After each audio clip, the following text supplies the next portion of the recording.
Asalaamu calaykum waraxmatullaahi wabarakaatuh.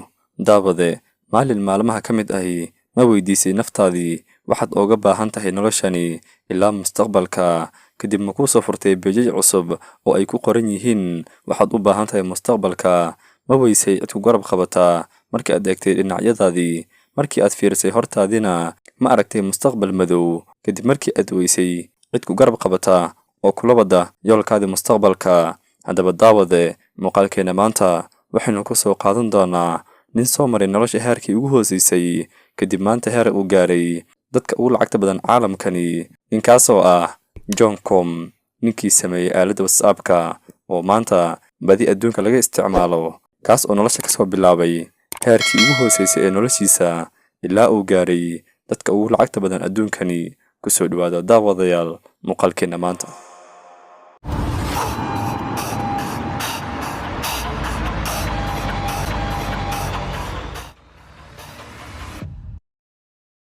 inta inaan guda gelin muuqaalkeena maanta, fadlan daawade haddaad nagu cusub tahay nagu soo biir, haddaad hore nala joogtayna muuqaalka like saar oo la wadaag asxaabtaada.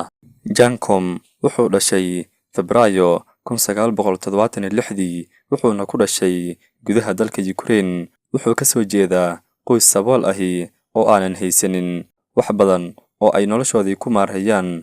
Nolosha ciriiriga ahayd ayaa si weyn saameyn ugu yeelatay qoyskii John Com. Intii uu yaraa marar badan ma heli jirin biyo nadiif ahi, halka hooyadiisana ay ku dadaali jirtay inay carruurteedii ka badbaadiso faqriga iyo dhibaatooyinka. John Com markii uu jiray 16 sano, qoyskiisii ayaa u qaxay dalka Mareykanka iyagoo ka cararayo saboolnimada iyo isir naceebka ka jira Midowgii Soofiyeed. Waxay iska diiwaangeliyeen inay yihiin qaxooti, halkaasoo hooyadiisa ay ka bilowday shaqooyin yaryar oo ay ku dabooli jirtay baahiyaha carruurteedii. Si kastaba ha ahaatee, noloshii cusbeed ee Mareykanka kama sahlana midii hore.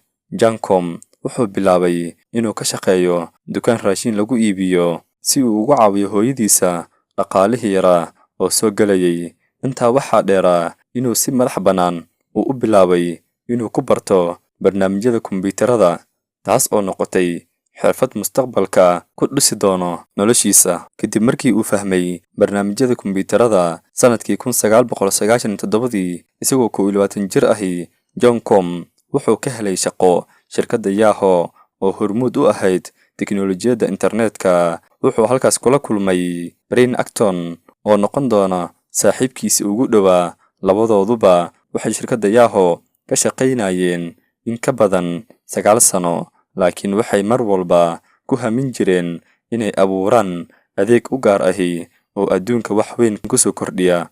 Markii Yahoo uu ka tagay 2007, labadoodii waxay isku dayeen inay shaqo ka helaan shirkadda Facebook, laakiin way ku guuldareysteen. Taas waxay noqotay xusuus lama ilaawaan ah, balse ma aysan ka niis jabin John Com iyo saaxiibkiisii. John Com wuxuu sii waday raadinta fursad uu ku abuurayo wax weyn, isagoo halku-dhigiisu u ahaa adduunka wax u fududee. Sanadkii 2009, John Com wuxuu fikrad ka helay sida dadka looga caawin karo inay isgaarsiinta fududeeyaan iyaga oo aan ku tiirsanayn xayeysiimo ama xog ururin. Wuxuu Ben Acton kala tashtay aragtidiisa, waxaana labada nin si wadajir ahi u aas-aaseen shirkadda WhatsApp-ka oo ujeedadiisu ahayd in lagu suurtageliyo fariin-diris fudud oo haddana ammaan ah. Inkastoo ay waayeen maalgelin fara badan markii hore, waxay diiradda saareen sidii ay u abuuri lahaayeen adeeg ka duwan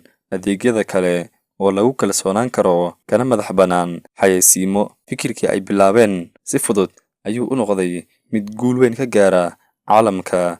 Dadka waxay jeclaadeen adeeggan WhatsApp-ka sababtoo ahi adeeggani wuxuu ahaa mid degdeg ahi oo fariimihiisu si dhaqso ay kugu soo gaari karaan oo haddana ammaan ahi. Sanadkii 2014, shirkadda Facebook ayaa ku iibsatay WhatsApp qiimo dhan $19 bilyan, taas oo noqotay mid ka mid ahi heshiisyadii ugu qaalisanaa abid ee dhinaca tiknoolajiyadda.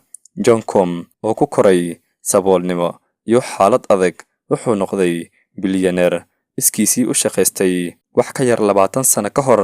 Waxaa isaga iyo hooyadiisii lagu taageeri jiray kombooyin raashin ahi, laakiin hadda wuxuu noqday qof hanti badan leh kana mid ahi dadka ugu saamaynta badan dhanka tiknoolajiyadda. Taariikhda Joncom waxay tusaaleynaysaa in dhibaatooyinka nolosha aynan noqon karin caqabad haddii qofku leeyahay go'aan adag iyo himilo cad. Wuxuu bilaabay noloshiisii qaxooti isagoo sabool ahi, balse wuxuu isugu daray shaqo adag iyo go'aan cad oo uu ku raadinayo guushiisa. Waxa kale oo uu si cad u diiday fikradda ahi guushu laguma gaaro xayeysiimo iyo xog ururin, taas oo noqotay sababta WhatsApp-ka looga doorbiday adeegyada kale. Sheekada Joncom waxay tusaale cad u tahay qof kasta oo ku barbaaray faqri uu awoodi karin inuu abuuro wax weyn haddii uu leeyahay himilo, adkaysi iyo go'aan adag. Haddii Joncom ka quusan lahaa